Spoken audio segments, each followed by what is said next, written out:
Overflow, how we feeling? Man, you guys are like on fire tonight. So pumped to be together again on this Tuesday night. Last week, we started a new teaching series called Covered in the Dust. Anybody with me on that? Yeah? And tonight, we're gonna continue to look at what this is all about. But last week, we said a couple things that are super foundational for where we are going tonight and where we're going next week. And the big idea last week was just this, that the invitation of Jesus is the invitation to become his disciple. And so we've got to get that, y'all, that the Christian life isn't just about saying a prayer or thinking something in our head. It's about following Jesus with our life. And so when Jesus came onto the scene in first century Palestine, he would go and he would invite people to follow him. And guess what, Overflow? He's inviting us to follow him still today. That is the invitation of Jesus to come and be my disciple. We said this last week that the decision to follow Jesus is a daily decision, right? It's not a one-time decision. It's not something you decided 10 years ago to do. It's something we got to decide every day. We got to wake up and say, I'm going to follow Jesus as my rabbi. And then we said this, that the result of following Jesus is becoming more like Jesus. That was the idea of discipleship in the day of Jesus, was that a student would come and apprentice or study under a rabbi for years and years and years, 15 years normally, so that at the end of that time, they would become much more like the rabbi. In fact, they would become the spitting image of their rabbi. And that's Jesus's desire for us, Overflow, that we too would become just like him. And this is not an overnight thing, right? Jesus comes into our life and he changes us in an instant, but he forms us over our life to become more and more and more like him. And we talked about this idea that in the time of Jesus, discipleship was a big deal, and there was this blessing, this common blessing given to young disciples when they would go and study and apprentice under a rabbi. And it was a longer kind of idea, but it got kind of boiled down into this idea, this blessing of may you be covered in the dust of your rabbi, right? May you be covered in the dust of your rabbi. And for us, that looks like being covered in the dust of Jesus. Like that's what we are up for. That's what Jesus has on offer. That we would come and we would become his student, his apprentice, and we would get covered in his dust. That we would be so close to Jesus that Jesus would rub off on us. Right? That we would live like and look like and smell like Jesus. Right? And not just when we show up to Overflow on a Tuesday night or show up to a Sunday service, but that his dust would cover every aspect of our lives. Our relationships, our work, our school, our free time, our time when no one sees us. The dust of Jesus would cover those parts of us.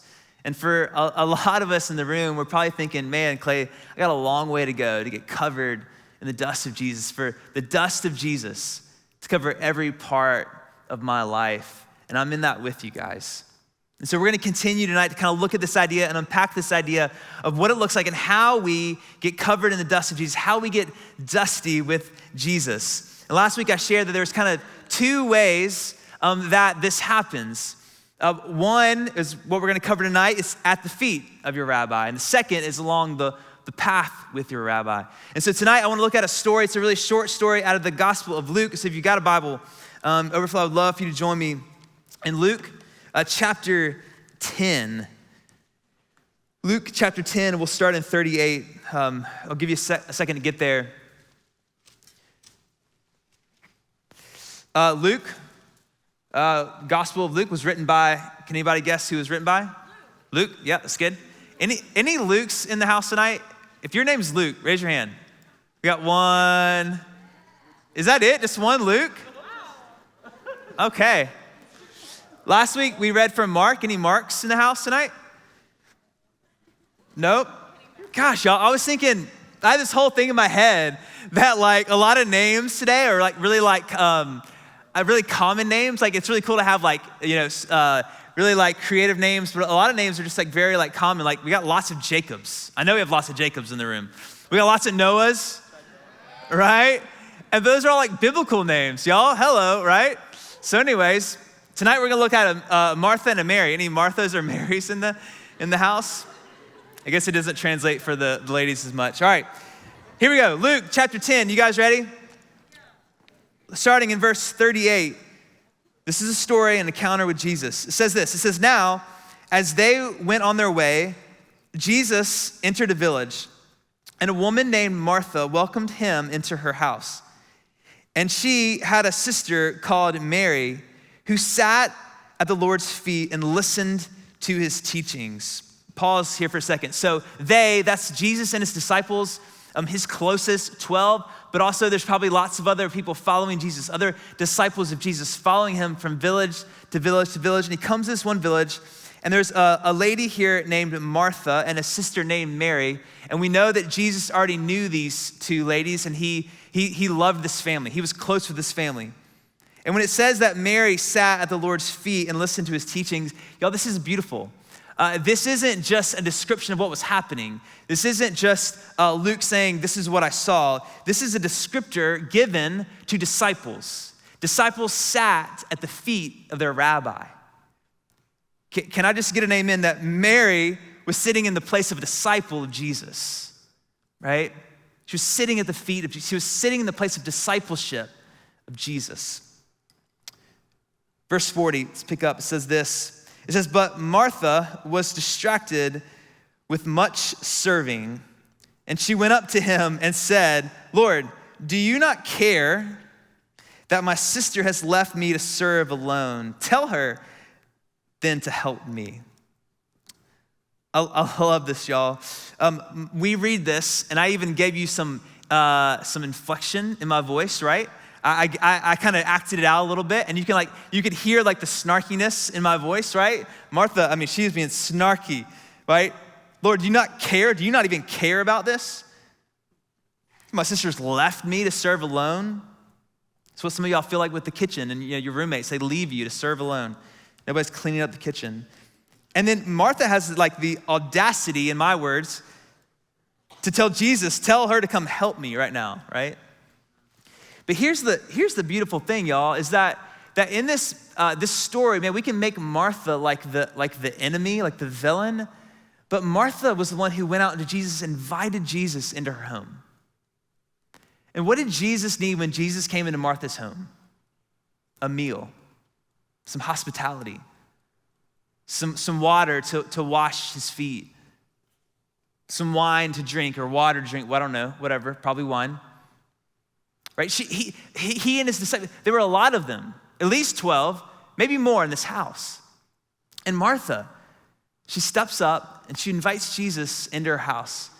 And she begins to serve Jesus and love Jesus, right?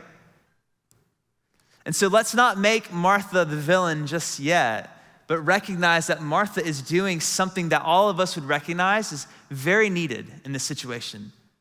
Here's Jesus, dirty, tired, hungry, thirsty, and Martha is serving the Lord. Let's keep reading, verse 41.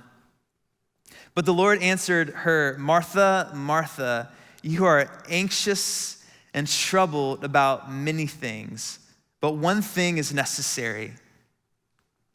Mary has chosen the good portion, which will not be taken away from her. Martha, Martha, you were anxious and you were troubled, you were distracted, and that's the problem. The problem wasn't that Martha was serving Jesus. That's a good thing, right? The problem was that Martha was distracted, she was anxious, and she was troubled. And what does Jesus say about Mary? Mary has chosen the good portion, which will not be taken away from her. I think the reality, Overflow, is that we can all probably relate to Martha a whole lot more than we care to admit. I think the tension for us as we begin to follow Jesus and live the Christian life, I think there's a tension in this for us, and it's this. It's that we can, y'all, be so busy doing things for Jesus that we miss to simply be with Jesus. Y'all, every single one of us can be so busy trying to do things for Jesus that we miss simply being with Jesus. We get busy going here and going there, doing this and doing that, all for God. Hey, Jesus, don't you see me doing this? Like, I love you, so I'm serving you. But in that desire to serve him, we become so distracted and anxious and troubled by all the things in front of us. And guess what? We miss him altogether. And Jesus says, Mary has chosen the good portion, my best for you. And maybe you're here tonight and you're like, Clay, I'm not even trying to do like good things for Jesus. I just showed up. I didn't even know where I was going tonight, and I'm here. Y'all, I think we can all relate to the idea of busyness. I think we can all relate to this idea that we can be so busy that we miss the best. Can we get that? That we can be so busy with all the things we've got going on that we miss what's actually best for us. And I think this is the state that we actually live most of our lives in, y'all. And the reality is, like, I could tell you 1,000 stories, but I can tell you a story from today because I woke up this morning busy, distracted, anxious, and troubled. Anyone else feel that way when you woke up this morning? Right? And I'm supposed to be getting myself ready for Overflow, and I got busy and distracted with all kinds of other things, y'all. I don't know if, this is like life update from Clay, is I got a lot of life going on right now. Anybody feel me? It's just a lot of stuff happening. Actually, it's T-minus 33 days until baby Hayes might be born. Hello, right? I told you I'm gonna keep you up to date, right? It's like a lot of life going on. And not only, I was telling the interns, not only is like a baby coming, but my wife is pregnant. And those are like two different things, y'all, right? Mom's in town, father-in-law's coming in town, we got a baby shower this weekend. All kinds of other things I don't want to get into because my family would be like, you shared that at Overflow? Got a lot of life going on. And I was busy, and like I was working on my message, and then like the UPS guy comes, right? Got to do that, you know? My wife went and got groceries, which is great, but she couldn't bring him in from the car, so I got to go get the groceries out, right? Then my mom shows up, and I got to help her get all her stuff out of her car. And it's like, what is happening? I finally leave my house, and I'm like 2 hours later than I wanted to be. And I like my schedule, y'all. And I'm driving here from my house on like the back roads where it's like 2 lanes. You got 1 lane, and guess who turns out in front of me on that 2-lane road? School bus. Shouldn't have been anywhere near the end of school. I was like, what is a school bus? Dropping kids off? I'm like, oh no, it's 2:40. School bus in front of me, Greenville Loop Road. Every neighborhood, it's just stopping. Let kids off, stop and let kids off. There's this like Honda Civic like right up behind the school bus. I'm like, what are you doing? You're gonna drive under the thing, right? I'm like trying to be all patient, like I'm a Jesus follower, so I'm like, I'm cool. Until the bus stops at this one stop. And I swear the fish was this big. I swear it was 15 minutes. I know that's impossible. It felt like every part of 15 minutes. Maybe it was 10. I'm serious. It stopped for 10 minutes. And I'm just sitting there, and I'm like, at first I'm like, yeah, God's speaking to me. He is teaching me something today. He's teaching me patience. This is the message, right? I get it. Like, this is what I'm supposed to focus on, this idea of busyness. And the reason it stopped for 10 minutes was because it stopped at this neighborhood on this really nice road with all these really nice, like really beautiful neighborhoods. But this stopped at this neighborhood, and it was a mobile home park. And the bus stops, and I look over, and there's just like all these umbrellas. It was raining. Like, I mean, it seemed like 100 umbrellas. And all of a sudden, the bus stops, and all the umbrellas come over. And it's all the moms and aunts and older sisters and grandmothers, and they all came with an umbrella. And I'm like, what are y'all doing? Like, I've got to get to work. And the kids don't even start coming off for like 5 minutes, I swear. They start coming off, and it's just like this like big like family reunion. And I'm like, I mean, this is great, but can we hurry up? And I recognize in that moment, I'm like, God, I know you're speaking to me. Like, I can hear you. It's like audible. Something's happening right here. And I'm watching, And I recognized that all these other stops, these kids got off the bus and they just kind of ran home. No umbrella. No kid takes an umbrella to school. No rain jacket. No kid thinks, did y'all wear a rain jacket today going to school? No, like you're like, oh, it's raining. I didn't know that, right? Like we all have weather on our phones. And these kids just run off to their really big, nice houses. And then this trailer park, these moms and aunts and grandmothers came and they had an umbrella for every kid. And their young siblings were there. And it was just this like family. And I'm like, I get it, God. I'm so busy that I'm missing the best. Like in that moment, it just hit my heart. That's what I want. That's what I want my kids to grow up in, that kind of environment. And I almost missed it because I was so dang busy. And y'all think that's the reality for our lives. We can get so busy. We miss the best that's right in front of us. We can get so busy doing things for Jesus that we miss the very best that Jesus has to offer us, which is his presence. It's his presence. And Martha was busy. She was busy with really, really good, holy, religious things. She was busy with right things, but she was completely distracted by them, and she missed the best thing. And my heart for you, Overflow, is I don't want you to miss it. Like I just absolutely do not want you to miss God's best for you.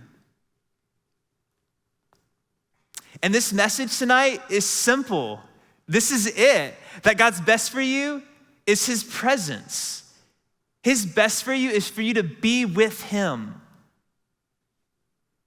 To sit at the feet of Jesus. To have your attention set on him and your affection set on him. Laser focused on him. And then everything else we do in the Christian life flows out of that place. The reality for a lot of us is we do all the Christian life things and we've missed that place. And so tonight, what I want to do is I just want to call you there to the feet of Jesus. That is the first posture of a disciple, was to sit at the feet of Jesus. And for so many of us, we put our faith in Jesus, a Savior. We made a decision to follow him as Lord, but we never sat at his feet.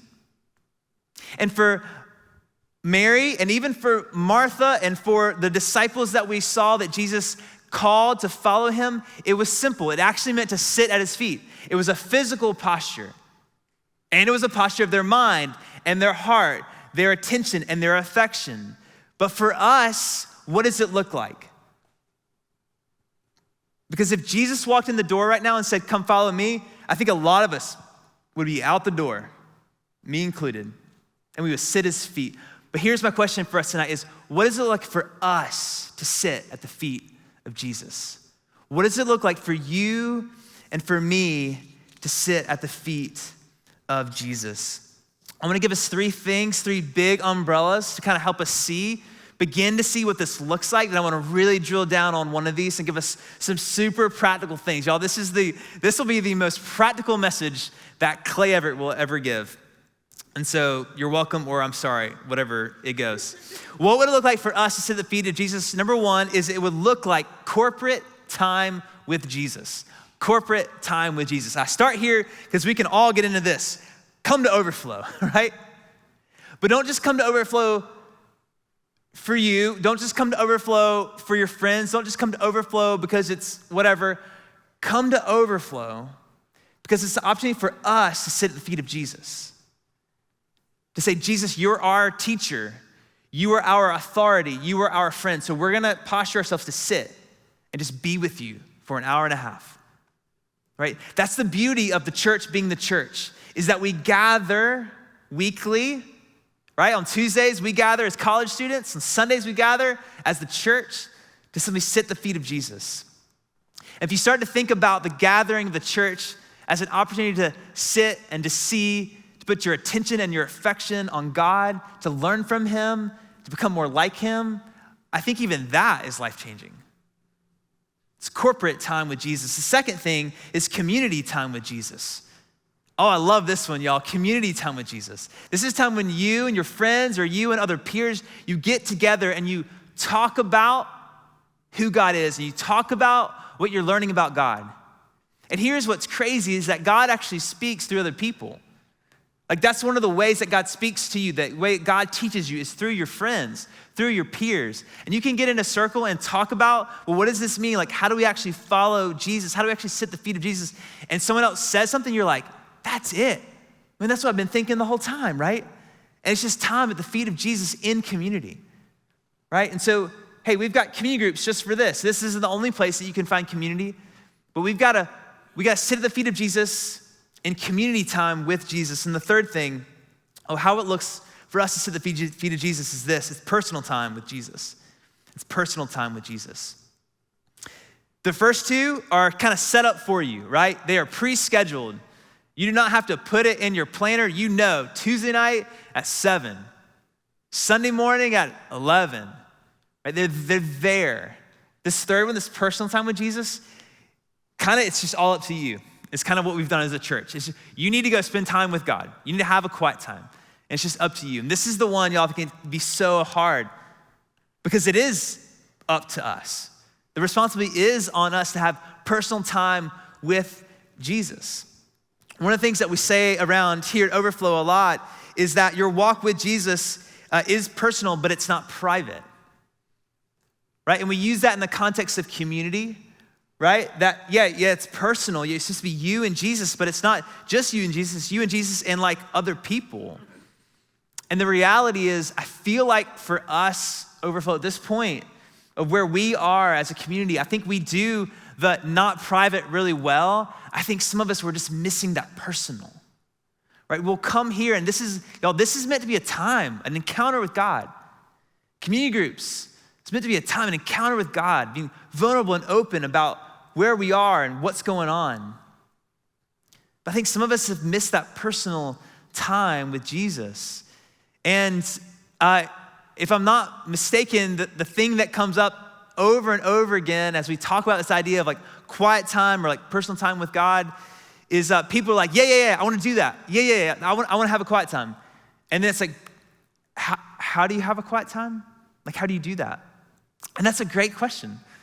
And the reality is, I think oftentimes we assume that we all know how to have time just sitting at the feet of Jesus. And honestly, I think a lot of us, we're just like, I don't know. Or I tried something and it just didn't work out. And so I want to walk us through a couple things. We got a lot more practical things we're going to walk through. So if you're taking notes, this is helpful. Even if you want to take pictures of the slides, that might be helpful. And so what does it look like for you to spend personal time with Jesus? The first thing you've got to do, Overflow, is you have to fight for a time. You've got to fight for a time. We used to say, find a time. And what I think that means, when you hear find a time, you look at your schedule, you're like, ain't got it. I tried, Clay. I tried to find it. It wasn't there. And now I'm telling you, you just got to fight for it. You've got to fight. You've got to carve out time. Say, I'm going to spend time with God. Daily, 5 days a week, 3 days a week, whatever it looks like. You're going to have to fight for the time. And that's a fight worth fighting. When is that for you? Man, it might be in the morning, or you might say that's a fight I'm just gonna die on, like that's gonna kill me. It might be midday, it might be before you study, it might be after work, it might be at night. You just gotta fight for some time. And what I do is I put it in my calendar. Like, this is my time with Jesus. And I used to feel like that was so like sacrilegious to put Jesus in my Google Calendar. I think that's the most religious thing I've ever done, right? It's just like, this is what I'm gonna do because it matters to me. You gotta fight for time. Our pastor here, Mike, oftentimes quotes his youth pastor, who would always say that if you are too busy to spend time with God, then you are busier than God intended you to be. If you're too busy to spend time with God, then you are busier than God intended you to be. And the reality is most of us are busier than God intended for us to be. And so part of your fight for time is gonna be slowing down. It's me saying no to a few things. It's me creating some space and some margin in your life because you're just too busy. But if we believe that Jesus is who he says he is, and y'all, we're gonna fight for that time. The second thing we're gonna do for this personal time with Jesus is that we've gotta discover a place. We've gotta discover a place. We used to say, find a place. And now I'm like, hey, you gotta discover it. Because here's the reality is that, y'all, we live in a world that is full of distractions. Like our phones, like its job is to distract you. People make money off distracting you. And so we've got to discover places and rhythms and ways that we can be distraction free. I don't know, like distraction less, like less distraction, like minimal distraction. There we go. Can we do minimal distraction? Right? And that, a lot of times that is a physical place that is less distracting to you. And so if you want to have time with Jesus and you go out into your living room and all your roommates are everywhere and there is one roommate doing the dishes, but they're huffing and puffing because they're trying to make you know like you should feel bad you didn't do the dishes. Like that's a distracted place. So maybe don't do it there, right? Maybe your room is a place of distraction. Don't do it there. Maybe a coffee shop is a place of distraction for you. Don't do it there. Like find places where you have minimal distraction. And I would say your phone is a place, is a digital place. Maybe your phone needs to not be anywhere near you when you try to spend time with God, to find a distraction-free place to just be with God. And number 3, I want to encourage you to practice a plan. I want to encourage you to practice a plan. Used to say make a plan, and now I just want to tell you to practice a plan. Like find a plan of spending time with God that in some way works for you, some way connects you, and practice it. Right? Because anytime you practice anything, the first time you do it, it's like, that didn't work real good. I didn't like that, right? But when you're on a sports team, what do? You keep going to practice day after day after day after day, and it becomes second nature. I think that's the thing. If we're gonna try to find time to spend with God, we've gotta practice the plan, right? So find something and begin to practice it. Say, hey, this is gonna be awkward at first. Journaling, I hated it at first, but I'm gonna keep practicing it. And actually I began to love it, and now it's essential for my walk with Jesus. You gotta practice a plan. So you say, all right, Clay, I'm willing to fight for time, I'm willing to discover a place, and I'm willing to practice a plan, but what plan? Like what should my plan be? Like what would it even look like to sit down at the feet of Jesus and spend time with him, to spend time with God? And I just wanna walk through my plan. This is not like the perfect thing. This isn't like a one size fits all, but what I'm gonna share with you is what my time with Jesus looks like.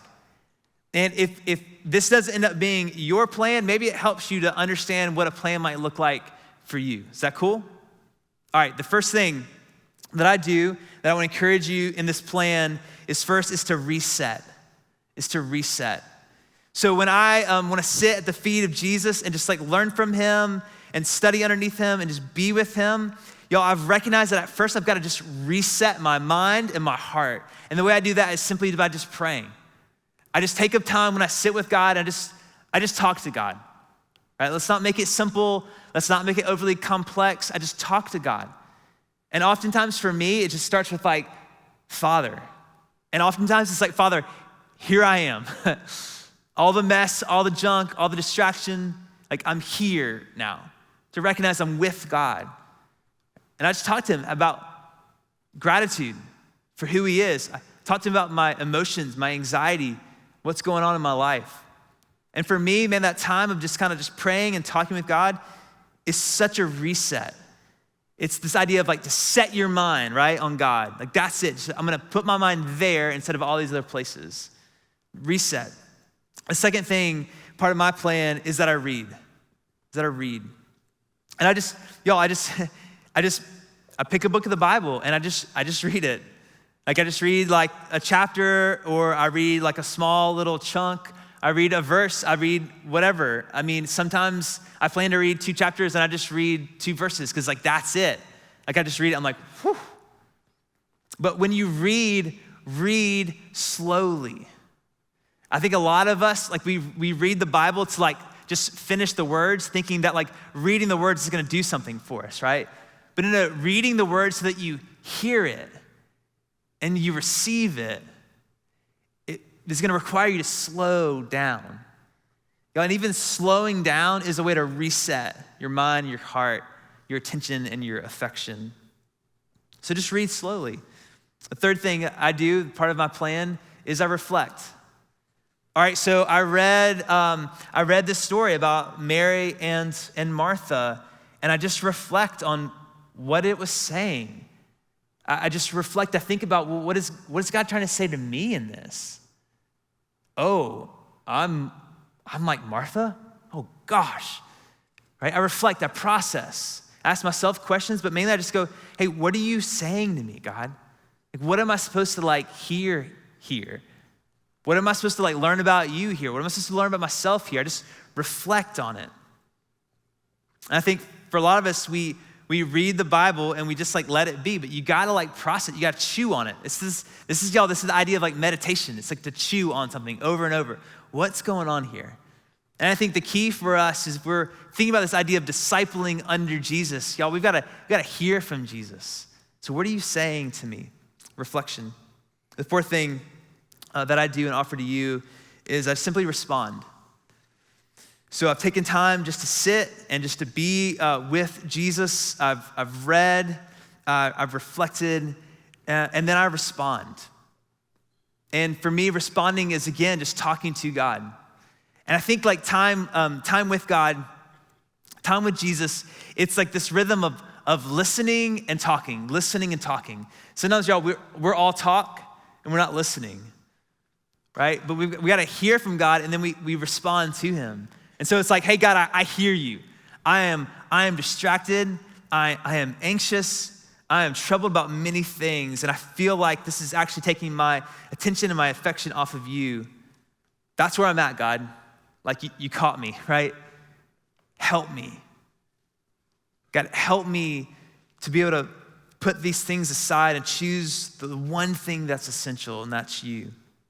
That's what it looks like to just respond to God based off what I've read. And the last thing that I do is I rest. And this one is again, I really feel like the heartbeat of what God wanted me to talk about tonight is this idea of busyness. And y'all, we can do the right things and we can come to God and we can carve out some time and we can reset our minds and we can be with him, we can hear from him, we can respond to him. The tendency for me is to rush off into the rest of my day, right? All right, I got that done, see you, God, right? And that is literally what happens, is there's this disconnect between me being with Jesus and me living out this Jesus-style life. And I think this last point is so helpful. As I've spent time with him and I've heard from him, I just sit for another moment. Maybe it ends up being a minute, maybe it ends up being 15 minutes. I don't know, you lose track of time, right, when you're behind a bus sometimes, but you just sit and go, okay, Jesus isn't asking me to be busy for him. Jesus is asking me to be with him. Okay. And you just sit in that for a second and you rest in that. And I think what that does for us is it begins to not just put information into our brains, but it allows what goes into our brains to seep into our hearts. And it allows us time with Jesus to actually have a profound effect on who we're becoming, what we live like, what we talk like, what we sound like, what we smell like. Because we would walk away from time in the presence of Jesus and y'all, we'd just be dusty. We'd just be dusty with him. I think we get the idea, y'all, that every relationship requires time. I mean, y'all know this. If you're gonna try to marry some girl, you have to spend time with her, right? If you wanna go deeper with your guys, you gotta spend time with them. If you want your roommate situation to get better, you probably have to spend time with each other. And y'all, I've experienced this in my relationship with my wife, right? We had to spend time with each other to get to know each other. But the reality is 18 years into marriage, hello, your life just gets busy and hectic and you just start to miss each other. I don't mean I miss her, I missed her. And for a while, I was all right, date night. Every other Friday night, I'm taking my wife on a date. And I'll be honest, I should still take my wife on a date, and I will, really soon. Conviction, right? In the moment. I would take my wife to a really nice restaurant to impress her, because I still have that in me. I want to impress my wife. I want her to think I make a lot of money. I want her to think I love her because I took her to this really great restaurant. And the whole time I'm just distracted because I know how much the bill's gonna be.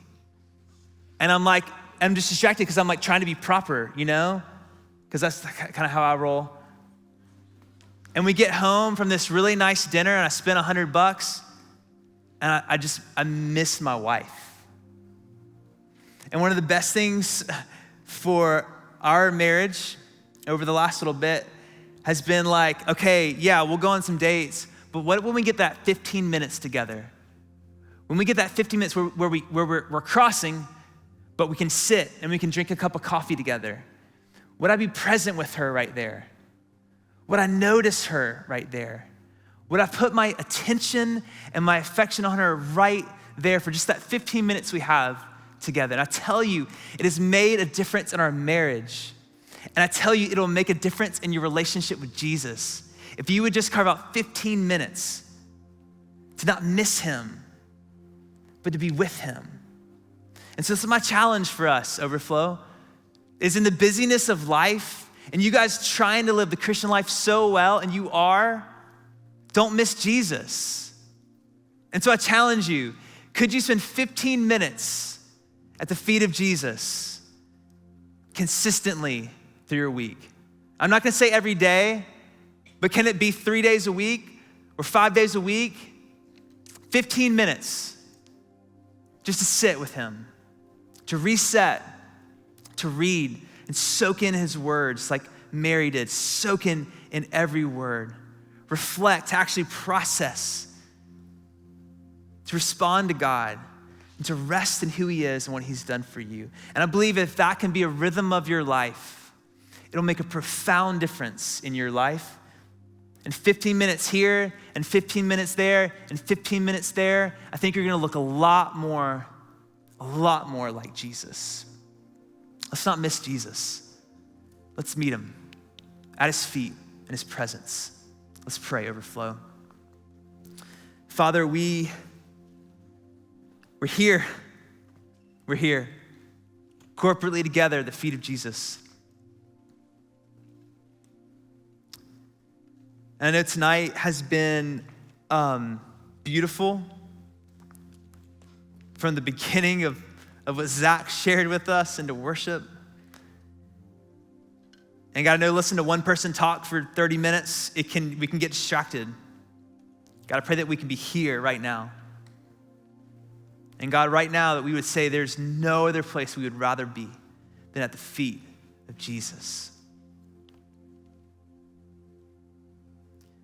We don't need you to solve things for us. We don't need you to change everything of our circumstances. We just need you.